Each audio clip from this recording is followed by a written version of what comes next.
नमस्कार मैत्रिणींनो, मी आज तुम्हाला झणझणीत गावरान बेसन कसं बनवायचं ते तुम्हाला सांगते। मी अगोदर मिरच्या, लसूण, जिरं आणि कोथिंबीर बारीक करून घेतली। त्यानंतर कढईमध्ये एक कांदा चिरून टाकला, तो लालसर होईपर्यंत भाजून घेतला। त्यानंतर त्यामध्ये 1 ते 2 पळ्या तेल ओतून घेतलं। आता हे चांगलं भाजल्यानंतर थोडासा कांदा साईडला सारला, त्यात जिरं मोहरीची फोडणी दिली।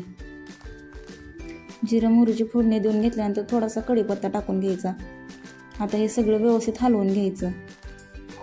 त्यानंतर आपण बारीक केलेला सगळा तो मसाला यात टाकून घ्यायचा।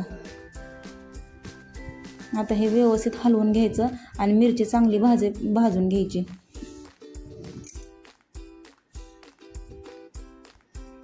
त्यानंतर अजून एक पळी तेल ओतून घ्यायचं, म्हणजे मिरची चांगली भाजली जाते।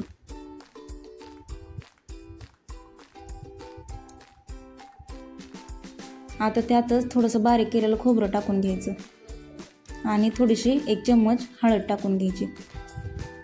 आता हे सगळं मिश्रण मिक्स करून घ्यायचं।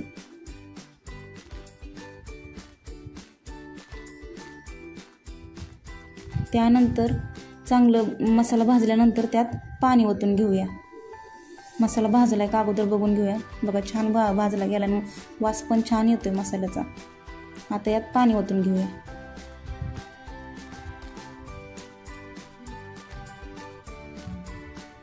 आता हे पाणी उकळल्यानंतर यात कोरडं बेसन टाकलं तरी चालतं, पण कोरडं बेसन टाकल्यानंतर त्याच्या गठळ्या होत्यात आणि त्या फोडायला लय त्रास होतो। त्यामुळे मी अगोदरच बेसन पातळ करून घेतलंय। हे बघा, असं मी पातळ करून घेतलंय बेसन। आता त्या पाण्याला उकळी आली का नाही, हे आपण त्यामध्ये ओतून घेऊ। आता थोडं चवीपुरतं मीठ टाकूया पाण्यात आणि ते पातळ केलेलं बेसन यात ओतून घेऊ। आता हे सगळं व्यवस्थित मिक्स करून घेऊ।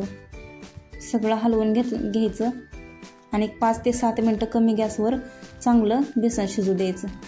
वास तर इतका सुंदर सुटलाय।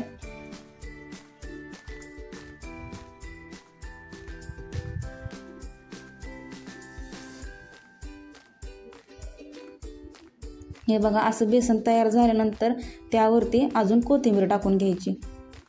आता हे बेसन खाण्यासाठी तयार झालंय।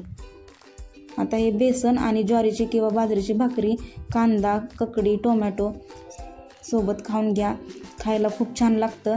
गावरान पद्धतीने केलेलं बेसन आहे। असं तुम्ही पण करून बघा, खाऊन बघा आणि रेसिपी आवडली असल्यास कमेंट करून सांगा कशी वाटते ते। आणि चॅनल सबस्क्राईब नसेल केलं तर अजून सबस्क्राईब करून घ्या। लाईक करा, कमेंट करा। भेटू पुन्हा अशाच नवीन साध्या रेसिपीसोबत। तोपर्यंत मस्त खा